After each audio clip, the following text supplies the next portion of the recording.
ஒரு சிலர் நம்ம கூட இருக்கும்போது அவங்களுடைய அருமை நம்மளுக்கு தெரியாது அப்படின்னு சொல்லுவோம். அப்படி தான் இங்கே நிறைய விஷயங்கள் வந்து நம்ம முக்கியமாக ஒரு ரியாலிட்டி ஷோவான பிக் பாஸ் பார்த்து வந்துட்டுருக்கோம். இது மக்களுக்கு ரொம்பவே பிடித்த ஒன்றா இருக்குது. ஆனால் இந்த பிக் பாஸ் சீசன் 9 ஸ்டார்ட் பண்ணல இருந்தே ஹோஸ்டிங்காக இருக்கட்டும், இல்லை அதில் இருக்கக்கூடிய பார்ட்டிசிபெண்ட்ஸாக இருக்கட்டும், யாரும் சரியாக பண்ணலை அப்படின்ற மாதிரியான ஒரு டாக்ஸ் தான் மக்களுக்கு இடையில் போயிட்டுருக்கு. அதுலேயும் குறிப்பாக சொல்லணும் அப்படின்னா கம்ருதீன் மற்றும் பார்வதி அவர்களினுடைய அந்த ரெட் கார்டு தான். என்ன இது எந்த சீசன்லையுமே 2 பேருக்கு கொடுத்ததே கிடையாதே! வார்ன் பண்ணியிருக்கலாமே! ஏன் வந்து வார்ன் பண்ணாம இப்படி பண்ணியிருக்காங்க அப்படின்னு பல தரப்புல இருந்தும் பல விஷயங்கள் பேசப்பட்டது. இந்த சூழல்ல இப்ப கம்ருதீன் அவர்களினுடைய ஃப்ரெண்டு ஒருத்தவங்க சில விஷயங்கள ஷேர் பண்ணியிருக்காங்க. கம்ருதீனுக்கும், பார்வதிக்கும் ரெட் கார்டு குடுத்துருக்காங்களே! ஆனா, கானா வினோத் அவர்கள் வந்து வின்னர் ஆவாரு அப்படின்னு நெனச்ச நிலையில, அவர் என்ன பண்ணிட்டாரு அப்படின்னு பார்க்கும்போது, பணத்த எடுத்துட்டு வெளில போயிட்டாரு. வெளில போயிட்டு கூட ரொம்ப ஃபீல் பண்ணாரு. ஏன்னா, மக்கள் எந்த அளவுக்கு அவர் மேல நம்பிக்கை வச்சிருக்காங்க அப்படின்றத பார்த்துட்டு. ஆனா, இன்னொரு பக்கம் நான் வந்து செஞ்சது சரிதான். யாரும் நீங்க வந்து அத தப்பா புரிஞ்சுக்க வேண்டாம். எனக்கு இந்த டயத்துல அத செஞ்சது சரின்னு தோணுச்சுன்னு விளக்கம் குடுத்திருந்தாரு. அதையும் தாண்டி இன்னும் நீங்க விளையாடியிருந்தா, நீங்க வின் பண்ணியிருக்கலாமேன்னு தான் ரசிகர்கள் எல்லோருமே சொன்னாங்க. அதனால அது ரொம்ப வைரலா பரவி வந்துச்சு. அதற்கப்புறமாக அரோரா அவர்கள் கானா வினோத் அவர்களை பற்றி சில விஷயங்கள் பேசியிருந்தாங்க. எதுவா இருந்தாலும் நம்ம உடனே அப்பப்போ பண்ணிரணும். எதையுமே தள்ளி போடக்கூடாது. மன உளைச்சல்ல எதையுமே நம்ம வந்து முடிவு பண்ணக்கூடாது அப்படின்லாம் சொல்லியிருந்தாங்க. இதுக்கு என்ன ஆயிருக்குன்னா, அரோரா அவர்கள் ஒரு புலம்புற டாஸ்க்ல பயங்கரமா பேசியிருப்பாங்க. நான் உள்ள வந்தது அப்படிதான், இப்படிதான்னு சொன்னாலும், மக்கள் எனக்காக இருக்காங்க. நான் தப்பே பண்ணா கூட எனக்கு சரி பண்ண அவங்க இருக்காங்க. அப்படின்னு சொல்லிட்டு இருந்தவங்க, இப்போ ஒருத்தர் என்ட்ரி குடுத்ததுக்கு அப்புறமாக அவங்களுடைய நடவடிக்கையில ரொம்பவே மாற்றம் இருக்கு. அப்படின்ற மாதிரி தான் எல்லோரும் சொல்லி வராங்க. எப்படி இவங்க டிக்கெட் டு ஃபினாலேக்கு வந்தாங்களே தெரியலன்னு கூட சொல்ற ஆட்களும் இருக்காங்க. ஏன்னா, அவங்க ஒரு 2 ரவுண்டு, 3 ரவுண்டுல அவ்வளோதான். அவங்க போயிடுவாங்க கொஞ்ச நாட்கள்லயே அப்படின்னு எதிர்பார்த்த நிலையில, இப்ப டிக்கெட் டு ஃபினாலேக்கு வந்து ஃபைனல் வரைக்கும் வந்திருக்காங்க. இதில துஷார் அவர்கள் இப்போ வந்து உள்ள வந்திருக்காரு. அவங்க தனியா இருக்கிறது, பேசுறது, ஹக் பண்ணிக்கிறது அப்படின்னு ரொம்ப வந்து பார்த்தீங்கன்னா, டாக்ஸிக்கா அவங்களோட ரிலேஷன்ஷிப் போயிட்டுருக்கிற பார்க்கக்கூடிய எல்லோருமே சொல்லி வந்துட்டுருக்காங்க. மக்கள் வந்து சொல்றது தான் வந்து இங்க இருக்கும். அத விட்டுட்டு வீடு, அதுக்கப்புறம் மத்தவங்க சொல்றது எல்லாத்தையுமே அக்செப்ட் பண்ணிக்கணும் அப்படின்ற அவசியம் கிடையாதுன்னு துஷார் அவர்கள் சொல்றாரு. அரோரா கூட ரொம்பவே க்ளோஸாவும் இருக்காரு. இதெல்லாம் உங்களுக்கு கண்ணுக்கு தெரியலையா? ஆனா, பார்வதியும், கமருதீனும் சொன்னதுக்கு, செஞ்சதுக்கு, பேசினதுக்கு எல்லாத்துக்கும் நீங்க ரெட் கார்டு குடுத்து அனுப்பிட்டீங்களே!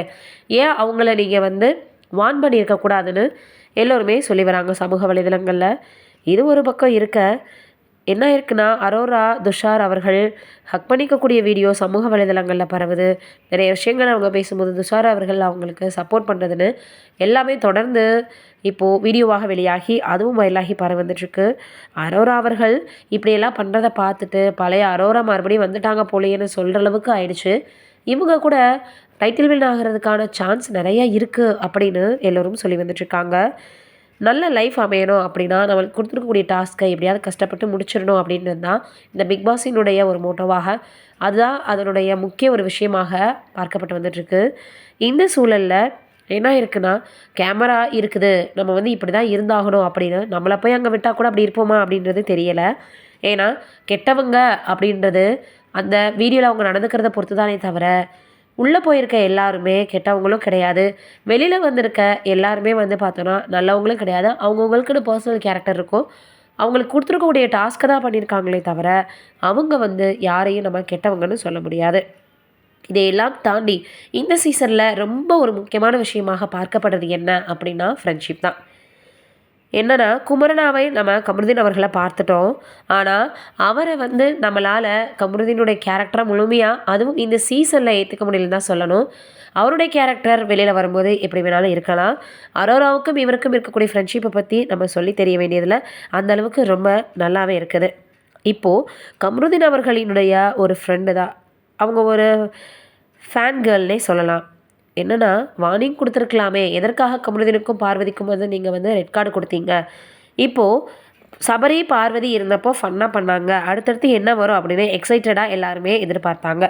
அதே பார்வதியும் கமருதீனும் பண்ணும்போது என்ன ஆயிடுச்சு அப்படின்னா, பார்வதி அவர்கள் தான் கமருதீனை கெடுக்குறாங்க. அவங்களால தான் அவர் வெளியில் போனார் அப்படின்னு எல்லாரும் பேசுனாங்க. ஆனால் அதெல்லாம் வந்து உண்மை கிடையாது. அவங்கவுங்களுக்கு கொடுத்துருக்க டாஸ்க்கை அவங்கவுங்க பண்ணியிருக்காங்க. கேர்ள்ஸ்னாலே இப்படி தான் அப்படின்ற மாதிரி தேவையில்லாத ஒரு அலிகேஷனை கொடுத்து திவ்யா அவர்களே வந்து பார்வதியால் தான் கமருதீன் வெளியே போனார்னு சொல்லியிருந்தது ரொம்பவே வேதனையாக இருக்குது அப்படின்னு இப்போ கமருதீன் அவர்களினுடைய ஒரு ஃபேன் வந்து, அதாவது ஒரு கேர்ள் வந்து சொல்லியிருக்காங்க. அது ரொம்பவே வந்து இப்போ சமூக வலைதளங்களில் வைரலாகி வருது.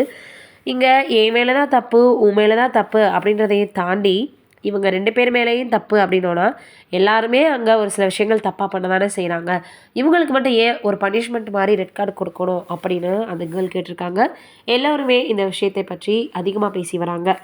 அதற்கப்புறமாக சாண்ட்ராவோட ஒரு க்ளோஸ் ஃப்ரெண்டு யார் அப்படின்னா காஜல் பசுபுலேட்டி. இவங்க என்ன சொல்லியிருக்காங்கன்னா, நாங்கள் 2 பேரும் ரொம்பவே வந்து பார்த்தோன்னா க்ளோஸ் தான். ஆனால் சாண்ட்ரா மேலே தப்பே இல்லைன்னு சொல்ல மாட்டேன். அதே போல் மற்றவங்க மேலேயும் தப்பு இல்லைன்னு சொல்ல முடியாது. பணம் எந்த அளவுக்கு இம்பார்ட்டன்ட் அப்படின்றது எல்லாருக்கும் தெரியும். எல்லாருக்குமே அந்த பணம் தேவைப்படுது. இருந்தாலும் நம்ம வந்து எப்படி நடந்துக்கிறோம் அப்படின்றத கொஞ்சம் யோசிக்கணும். டாஸ்க்குக்காக எல்லாத்தையும் பண்ணிடக்கூடாது அப்படின்னு சொல்லியிருக்காங்க. அதையெல்லாம் தாண்டி இங்கே எதற்காக இப்போ இது வந்து ஒரு லைவ் ஷோவாக காட்டப்படுது அப்படின்னா, ஒவ்வொருத்தருடைய மென்டாலிட்டி ஒவ்வொரு மாதிரி இருக்கலாம். நல்லது கெட்டது எல்லாம் எப்படி அவங்க ஹேண்டில் பண்ணுறாங்க அப்படின்றத பார்க்கலாம். இதில் ரொம்ப ஹைலைட்டான விஷயம் இந்த சீசன் 9ல் என்ன அப்படின்னா, கம்ருதீன் அதற்கப்புறம் கானா வினோத் அவர்களினுடைய ஃப்ரெண்ட்ஷிப் தான் பார்க்கக்கூடிய நம்மளே உருக வச்சுருக்குன்னு சொல்லலாம். அதையெல்லாம் தாண்டி பேட் வேர்ட்ஸ் பேசுகிறது, அப்புறம் வந்து பார்த்திங்கன்னா ரொம்பவே லைஃபுக்கு இம்பார்ட்டண்ட்டான என்ன விஷயமோ அதை மட்டும் நம்ம எடுத்துக்கிட்டால் போதும். டாக்ஸிக் இருக்கக்கூடிய ஒரு ரிலேஷன்ஷிப் இதெல்லாம் நம்மளுக்கு தேவையே கிடையாது அப்படின்னு பலருமே கமெண்ட் பண்ணி வந்துட்டுருக்காங்க. அதில் நல்லது மட்டும் எடுத்துகிட்டு நம்ம ஏன் வந்து கெட்டதை பார்க்கணும் அப்படின்ற மாதிரி சொல்லி வராங்க. ஒவ்வொருத்தருடைய மென்டாலிட்டியும் ஒவ்வொரு விதமாக இருக்க தான் செய்யும். இதையெல்லாம் தாண்டி இப்போ யார் டைட்டில் வின் பண்ண போகிறாங்க அப்படின்ற விஷயம் சமூக வலைதளங்களில் ரொம்பவே வைரலாக பரவி வந்துட்டுருக்கு. யார் வின் பண்ணுறாங்க அப்படின்றத நம்ம வெயிட் பண்ணி பார்க்கலாம். நீங்கள் என்ன நினைக்கிறீங்க அப்படின்றத மறக்காமல் கமெண்ட்டில் சொல்லுங்கள்.